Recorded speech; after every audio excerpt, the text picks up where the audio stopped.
मातृ साधक महामाया मिश्रा की तरफ से आप सबको नमन। ओम काली। तो आज मैं आ गई हूँ और एक नए वीडियो के साथ। वीडियो का नाम आपने पढ़ लिया है कि ध्यान के वक्त मुझे कुछ अनमोल अनुभव मिले थे, उन सब की ही आज व्याख्या होगी। वीडियो शुरू करूँ उससे पहले आप सबसे नम्र निवेदन है, अगर आपको मेरे वीडियोस अच्छे लगते हो, ज्ञानवर्धक लगते हो, उपयोगी लगते हो तो आप लाइक, कमेंट, शेयर, सब्सक्राइब कर सकते हैं। देवी की सब पे असीम कृपा रहे। ओम काली। तो बिना किसी देरी के शुरू करते हैं। मैंने अपने बहुत सारे वीडियोस में बोला है कि कभी भी अनुभव के पीछे साधकों को नहीं भागना चाहिए। ठीक है, अनुभव आते हैं आने दीजिए, रहते हैं रहने दीजिए, जाते हैं जाने दीजिए, उनको पकड़ के नहीं रखना है। ठीक है, उसका कारण यही है कि अगर आप उसको पकड़ के रखेंगे तो आपके अहम में वृद्धि होगी। अगर आपके अहम में वृद्धि हो रही है तब आपका साधना मार्ग में आने का मतलब ही क्या रहा। हम साधना में आते ही हैं इसीलिए कि हमारा अहंकार धीरे धीरे धीरे धीरे क्षीण होता जाए और हम अपने शुद्ध चैतन्य के दर्शन पा सके, जो हमें उस परमानंद की अवस्था में ले जाए, जो हमें महासमाधि की ओर ले जाए।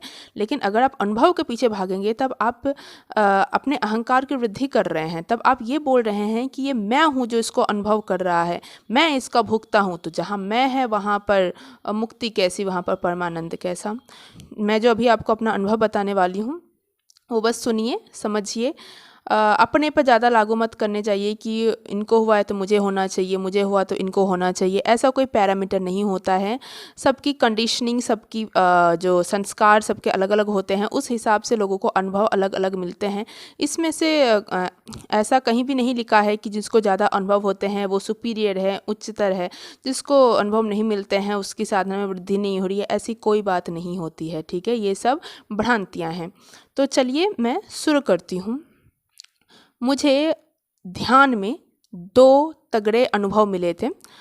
वैसे तो बहुत सारे मिले हैं, लेकिन ये जो अनुभव मिले थे ना, ये काफ़ी ट्रांसेंडेंटल थे और सुन के शायद आपको उतना नहीं लगेगा, लेकिन जब मैंने अनुभव किया था तो एक अलग ही जगत हो गया था। ठीक है, एक अलग ही जगत का निर्माण हो गया था। तो बताती हूँ। ये मोस्टली साधना का पार्ट नहीं है, जस्ट ध्यान का पार्ट है। उसमें कोई मंत्र जप नहीं, उसमें कोई क्रिया नहीं, कोई होम नहीं, जस्ट ध्यान, जस्ट ध्यान। ठीक है, तो मुझे याद है मैं ध्यान कर रही थी और ये जो अनुभव है मुझे ध्यान के वक्त बहुत बार मिले हैं।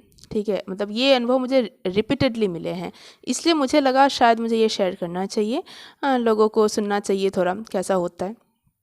तो मेरे को जो पहला अनुभव मिला था वो ये कि मैं जब ध्यान कर रही थी तब ऐसा लग रहा था मेरा पूरा जो शरीर है ना, पूरा हल्का हो गया, लाइक वेरी रिलैक्स्ड। और इतना ज़्यादा रिलैक्स्ड कि लग रहा था अब मैं उड़ जाऊंगी। लिटरली ऐसा लग रहा था कि मैं अब उड़ना चाहती हूँ। बात क्या हो रहा था, मेरे को ऐसा महसूस हो रहा था कि ये जो मैं जहाँ पर आसन बिछा के जो मैं ध्यान लगा रही थी, लग रहा था वो आसन समेत, वो धरती समेत मेरा शरीर अब ऊपर उठना चाह रहा है। मतलब इसको हम एलिवेशन शायद बोलते हैं। ठीक है, एलिवेट करना चाह रहे थे। मेरा बॉडी में वो आसन, वो ज़मीन, सब ऐसा लग रहा है ऊपर उठना चाह रहे हैं, ऊपर उठना चाह रहे हैं। ठीक है, ऐसा तो मुझे ना ऐसा एक बार ध्यान आया था, मतलब पहले छोटी थी, उतना नहीं समझती थी। मुझे ऐसा लगा था कि अरे वो होता है ना टीवी में बाबा लोग को दिखाते हैं कैसे ऊपर उठ जाते हैं, मतलब ज़मीन से ऊपर उठ जाता है उनका बॉडी, मेरे साथ भी वही होगा क्या। ठीक है, तो वो सब मेरे को थोड़ा थॉट आता रहता था इस बारे में, मैं भी ऊपर उठूँगी। ठीक है, तो वो मेरा कुछ दिन विचार था मेरे दिमाग में, लेकिन जब नहीं होता था तो त्याग दिया वो विचार। लेकिन वो अनुभव ही इतना वो था। ठीक है, मतलब गजब। मुझे बहुत ही मज़ा आया था उस अनुभव में कि पूरा शरीर ऊपर उठ रहा है। तो ये पहला अनुभव था। ठीक है, अब आपको मैं अपना दूसरा अनुभव बताती हूँ। दूसरे अनुभव में मुझे ऐसा लग रहा था कि जब मैं ध्यान कर रही थी तो मेरे जो शरीर का जो ये सीमा है ना, ठीक है, ये जो जितनी भी आप सीमाएं देख रही हैं मेरे हाथ पैर सबकी, तो ये सब सीमा धूमिल हो चुकी है। मतलब कि अब मेरा जो शरीर है मेरे को नहीं रख पा रहा है। मेरी जो चेतना है मतलब शरीर से परे हो चुकी है। ध्यान से सुनिएगा, शरीर के बाहर नहीं हुई है, शरीर से परे हो चुकी है। शरीर से बाहर तब होगी ना जब शरीर रहेगा। मुझे उस टाइम पे ऐसा लग रहा था कि शरीर है ही नहीं, मतलब ये जो भी जिसको मैं शरीर बोल रही हूँ वो शक्ति का पुंज बन चुका है। शक्ति का पुंज, चेतना का पुंज, अब कुछ भी बोलो, मतलब वाइब्रेट कर रहा है और उसमें कुछ ऐसा तत्व है नहीं, उसमें कुछ मास है नहीं, उसमें कुछ मटेरियल है नहीं, वो एक वाइब्रेशन बन चुका है, एक एनर्जी बन चुका है, ठीक है। और जिसकी वजह से मेरे शरीर की सीमा ख़त्म हो चुकी है। और वो जो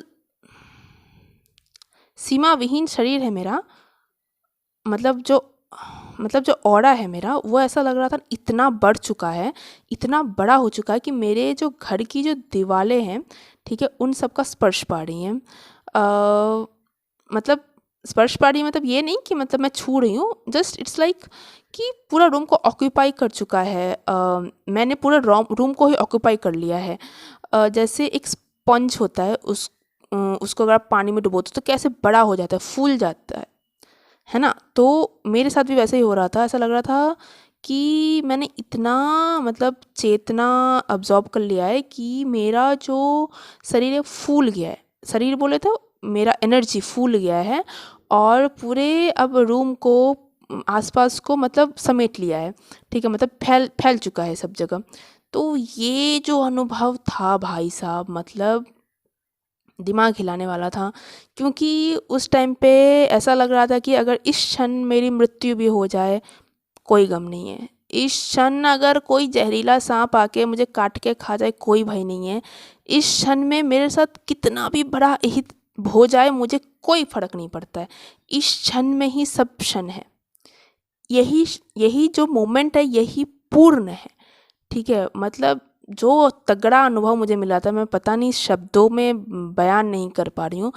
अगर आप में से किसी ने अनुभव किया होगा तभी समझ पाएगी ये सब चीज़ें आप लोग, कि क्या चीज़ मैं बोल रही हूँ, क्या बोल रही हूँ, कितनी गंभीरता है इस बात में। तो ये 2 अनुभव थे जो मुझे ऑफ़न मिलते रहते हैं और बहुत ही मज़ेदार अनुभव होते हैं। और मुझे लगता है बहुत सारे साधकों, बहुत सारे जो मेडिटेशन में जाते हैं, मेडिटेशन करते हैं, ध्यान करते हैं, उनको भी इस टाइप का कुछ ना कुछ अनुभव मिला होगा, ठीक है। तो आज का वीडियो मैं यहीं समाप्त करती हूँ। अगर आपको मेरे वीडियो अच्छे लगते हों, ज्ञानवर्धक लगते हों, उपयोगी लगते हों, तो आप लाइक, कमेंट, शेयर, सब्सक्राइब कर सकते हैं। देवी की सब पे असीम कृपा रहे। ओम काली।